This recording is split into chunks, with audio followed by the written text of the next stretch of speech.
नया फिर दिन हुआ,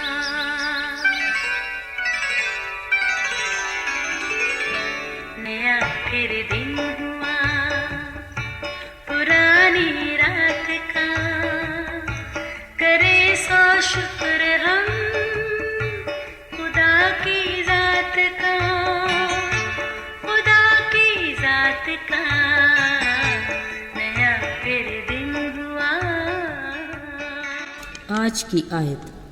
पतरस ने कहा, चांदी सोना तो मेरे पास है नहीं, मगर जो कुछ मेरे पास है वो तुझे दिए देता हूँ। यीशु मसीह नासरी के नाम से चल फिर। इमाल 3 बाब 6 आयत। अजीज़ों, जब कभी मसरूफ़ ज़िंदगी में फ़ुर्सत के लम्हात मुयस्सर हों तो गुंजान आबाद जगहों से निकलकर खुली फ़िज़ाओं और आज़ाद हवाओं में जाएं तो कुदरत के करिश्मे अपने पूरे जोबन पर खुदा की अज़मत के गुण गाते दिखाई देते हैं। हर शय में खाली खुदा की खूबसूरती जलवागर और हर चीज़ में उसकी हिकमत पिन्हा है। खुदा बेमकसद कोई काम नहीं करता, उसने सब कुछ पूरी सेहत और दुरुस्ती से वज़ा किया। इसमें हकीकत है कि कायनात की तख्लीक करने वाले दानश्वर जिस कदर गहराई में जाते हैं उसी कदर ज़्यादा समझ में आता है कि खाली खुदा ने सब कुछ हमारे वजूद और हमारी हस्ती के लिए मौजू और बेमिसाल बनाया है।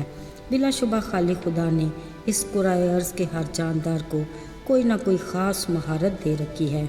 मसलन बाज़ जानवर दौड़ते हैं, कुछ कूदते और फुदकते हैं, बाज़ तैरते हैं और कई उड़ते हैं, यानी हर एक को एक ख़ास किरदार अदा किया है। इस किरदार की बुनियाद उस वज़ाकता और शक्ल और सूरत पे है जो खुदा ने बनाई है, और यही बात इंसानों पर भी सादक आती है। हम में से हर एक बेमिसाल और नादर शक्ल में ढाला और वज़ा किया गया है ताकि अपने हिस्से के मखसूस काम कर सकें। मतलब ये कि हमारे खल्क होने से पहले खुदा ने ठहरा दिया था कि इस दुनिया में हमें क्या काम करना है। वक्त से पहले उसकी प्लानिंग थी कि हम उसके लिए किस तरह और कौन सी खिदमत करेंगे। बाइबल मुक़द्दस इस बात की तस्दीक यूँ करती है कि हम खुदा की कारीगरी हैं और मसीह यस्सु में उन नेक इमाल के लिए खल्क हुए जिनको खुदा ने पहले से हमारे करने के लिए तैयार किया था। याद रहे, यीशु मसीह की ज़मीनी ज़िंदगी में ये अमली तौर पर पूरा हुआ जब इंद्रियास ने अपने भाई पतरस को मसीह यीशु से मुतारफ़ करवाया। उसने देखते ही कहा, तू शमाऊन है, मगर अब से तू पतरस कहलाएगा, क्योंकि इस पत्थर पर मैं अपनी कलीसिया बनाऊंगा। जिसका मतलब है चट्टान। शमौन पतरस जोशीला, तेज़ मिजाज, मनमौजी और जल्दबाज शख्सियत का मालिक था। वो कुछ तासबी भी था, क्योंकि वो फ़क्त इस बात को कबूल करता था कि मसीह यीशु सिर्फ़ इसराइल के लिए आया है, इसके बाहर गैर कौमों से कोई सरोकार नहीं होना चाहिए। मगर खुदा ने पतरस पर आसमान से कीड़े मकोड़ों और जानवरों को एक चादर की सी चीज़ में भेजकर ये वाज़े कर दिया था कि जिसको खुदा ने पाक कहा उन्हें हराम ना कह, क्योंकि खुदा गैर कौमों को भी तौबा की तौफीक देकर हमेशा की ज़िंदगी का वारिस बनाता है। इसी पतरस को 3 बरस तक माहिर संग तराश ने अपनी मोहब्बत के हथियार से तराश कर उसे अपनी खिदमत के लायक बनाया। याद रहे, रूल कुद्स के नज़ूल के बाद पतरस एक नडर, दलेर और ईमान में मजबूत चट्टान बना। खुदा ने उसे बकसरत इस्तेमाल किया। वो ऐसा खुदा का गवाह बना कि हज़ारों में लोग ईमान लाकर ईमानदारों की जमात में शामिल होते रहे। खुदा ने उसे मौजज़ात की कुदरत और इख्तियार भी दिया। उसने यीशु के नाम में तबीता नामी मुर्दा औरत को ज़िंदा भी किया। यहाँ तक कि लोग रास्ते में बीमारों को रख देते थे कि पतरस का साया भी पड़े तो शिफा यकीनी है। अजीज़ों, अब तो पूरे तौर पर जोश व खरोश के साथ आसमानी बादशाही की खुशखबरी का काम जारी हुआ। एक बार पतरस और यूहन्ना हैकल में दुआ के लिए जा रहे थे कि वहीं दरवाजे पर बैठा जन्म का लंगड़ा उनकी तरफ भीख मांगने के लिए देखने लगा। उन्होंने उस पर गौर से नज़र की। फिर पतरस ने कहा, चांदी सोना तो मेरे पास है नहीं, मगर जो मेरे पास है वो तुम्हें दिए देता हूँ। यीशु मसीह नासरी के नाम से चल फिर। कलाम में लिखा है, पतरस ने उसका दाहिना हाथ पकड़कर उठाया। उसी दम उसके पाँव और टखने मजबूत हो गए और वो उछलता कूदता खुदा की हम्द करता उनके साथ हैकल में गया। लोगों ने उसे पहचान कर खुदा की हम्द की।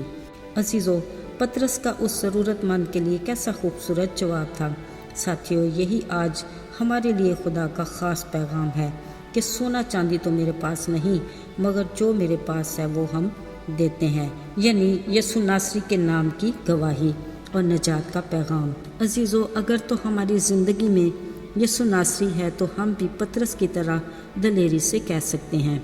यहाँ गौर तलब बात यह है कि पतरस ने खुदा के रूह के फल से उस पर मेहरबानी की, फिर बड़े तहम्मुल से मोहब्बत के साथ उसका हाथ थामा और ईमान से उस लंगड़े को उठाया और खुशी के साथ उसे अपने साथ हैकल में ले गया। यह यीशु नासरी के नाम की गवाही थी कि जिसने भी उसे देखा वो खुदा की हम करने लगे। अजीज़ों, आज खुदा हमसे भी जो उसके ईमानदार लोग हैं पतरस जैसी सोच और उसके अल्फाज की जैसी बात की तवक्को करता है। बतौर मसीही हमें उन लोगों की मदद करनी चाहिए जो खुदा के फजल से महरूम गुनाह में ज़िंदगी गुजार रहे हैं, जिसका अंजाम हलाकत है। साथियों, हमें उन तक निजात का तोहफ़ा और सलीब का पैगाम यानी मोहब्बत और मुआफ़ी की खुशखबरी लेकर जाना है। हम भी दलेरी से कहें, सोना चांदी हमारे पास नहीं, जो हमारे पास है वो ये है कि यीशु नासरी के नाम से गुनाह की दलदल में से निकलकर आज़ाद हो, फिर मोहब्बत से उसका हाथ थामें और उसे खुदा के घर में ले जाएं। यूँ खुदा का दिया रूह का फल हमारे इखलाक और किरदार से ज़ाहिर हो। खुदा हमें ऐसा ही करने की तौफीक दे, आमीन। आइए दुआ करें। आए हमारे आसमानी बाप, आज हम मुकम्मल तौर पर अपने आप को तेरे सुपुर्द करते हैं। तो हमें अपने रूह के वसीला से दलेरी दे ताकि हम बहुत सौ को आसमानी बादशाही की खुशखबरी सुनाकर तेरी रफ़ाकत में ला सकें। यीशु नासरी के पाक और मुबारक नाम में, आमीन।